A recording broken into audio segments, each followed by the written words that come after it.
ఒరిస్సా రాష్ట్రంలోని కంధమాల్ జిల్లాలో పోలీసులు మావోయిస్టులకు మధ్య ఎదురుకాల్పులు జరిగాయి. ఎన్కౌంటర్లో 2 మావోయిస్టులు చనిపోయారు. మరికొందరికి గాయాలయ్యాయి. మరణించిన వారిని కేకేబిఎన్ డివిజన్ కు చెందిన మంకు చందన్ గా పోలీసులు గుర్తించారు. ఘటనా స్థలి నుంచి మావోయిస్టుల మృతదేహాలు, ఆయుధాలను స్వాధీనం చేసుకున్నట్టుగా తెలుస్తోంది. బలిగూడ పిఎస్ పరిధిలో సుకలడ గ్రామంలో ఎన్కౌంటర్ కొనసాగుతోంది. డీటెయిల్స్ అందించేందుకు రవికిరణ్ సిద్ధంగా ఉన్నారు.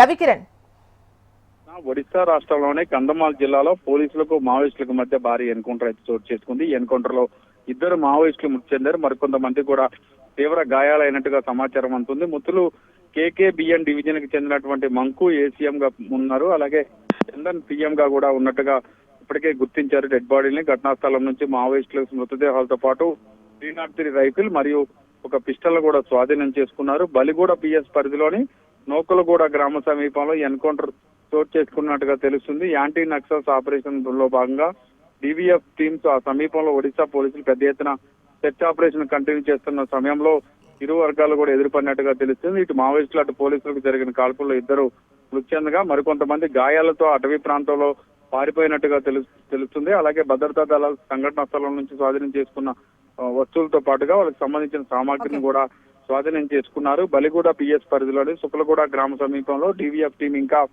సెర్చ్ ఆపరేషన్ అయితే కంటిన్యూ చేస్తుంది. ఆ ప్రాంతంలో ఉన్నటువంటి కంధమాల్ ఏరియాలో ఉన్నటువంటి అటవీ ప్రాంతం అంతా కూడా కూంబింగ్ నిర్వహిస్తున్నట్టుగా చెప్తున్నారు. డిఆర్జీ టీమ్స్ కావచ్చు, స్పెషల్ టీమ్స్ కావచ్చు, ఉమ్మడిగా ఆపరేషన్ కూడా చేసే ప్రయత్నాలు అయితే కొనసాగుతున్నాయి.